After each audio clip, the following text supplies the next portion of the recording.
আসসালামু আলাইকুম। আজকে আমরা খুবই ইন্টারেস্টিং একটি টপিকস রক্ত নিয়ে আলোচনা করব। চলো আর দেরি না করি, শুরু করা যাক। প্রথমেই আমরা জানব রক্ত হচ্ছে লাল রঙের তরল যোজক কলা। এখন বিষয় হলো এই যে কলা অর্থাৎ টিস্যু, এটা কত প্রকার, উদ্ভিদ টিস্যু কত প্রকার এবং প্রাণী টিস্যু কত প্রকার। উদ্ভিদ টিস্যু দুই প্রকার, একটি ভাজক টিস্যু, একটি স্থায়ী টিস্যু।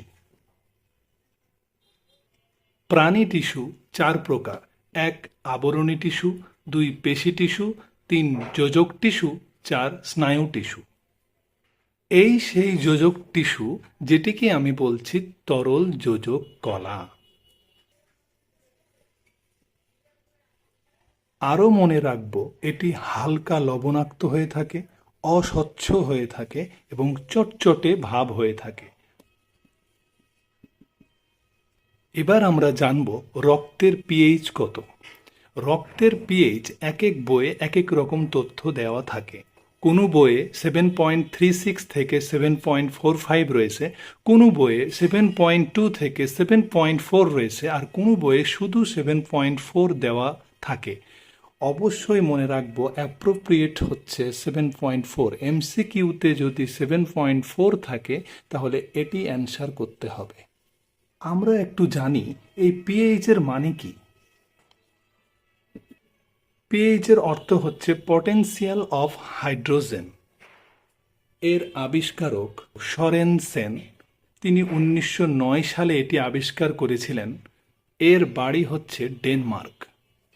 পিএইচ বলতে আমি বোঝাচ্ছি এই অংশটুকুকে, অর্থাৎ সাথে থাকলে তাকে আমরা বলবো নিরপেক্ষ,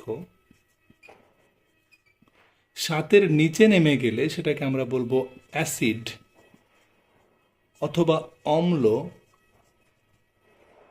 আর সাতের ওপরে চলে গেলে সেটাকে আমরা বলবো ক্ষারীয়। এবার আমরা মনে রাখবো রক্তের আপেক্ষিক গুরুত্ব কত। রক্তের আপেক্ষিক গুরুত্ব হচ্ছে 1.065।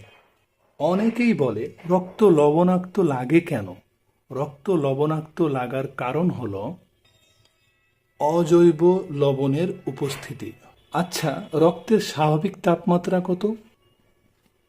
রক্তের স্বাভাবিক তাপমাত্রা হচ্ছে 36 থেকে 38 ডিগ্রি সেলসিয়াস, অথবা 36.9 ডিগ্রি সেলসিয়াস, অথবা 98.4 ফারেনহাইট।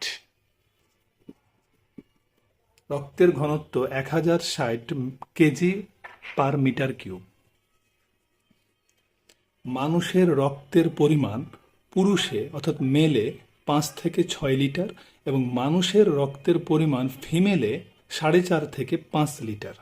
অবশ্যই মনে রাখতে হবে এই যে আমাদের দেহের মধ্যে রক্ত যাতায়াত করছে, যখন হাত কেটে যায় তখন রক্তগুলো বের হলে রক্ত জমাট বেঁধে যায়, কিন্তু ভিতরে চলাচল করার সময় রক্ত জমাট বাঁধে না কেন?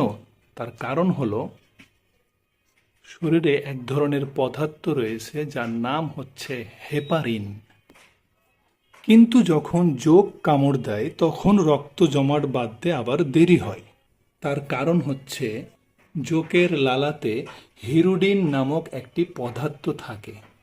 আজকে আমরা যেগুলো জানলাম, রক্ত কি, রক্ত বলতে কি বুঝো, এগুলো অ্যান্সার করার জন্য যথেষ্ট। ওকে, আজকে তাহলে এখান পর্যন্তই। পরবর্তী ক্লাসের জন্য প্রস্তুত থেকো। আসসালামু আলাইকুম।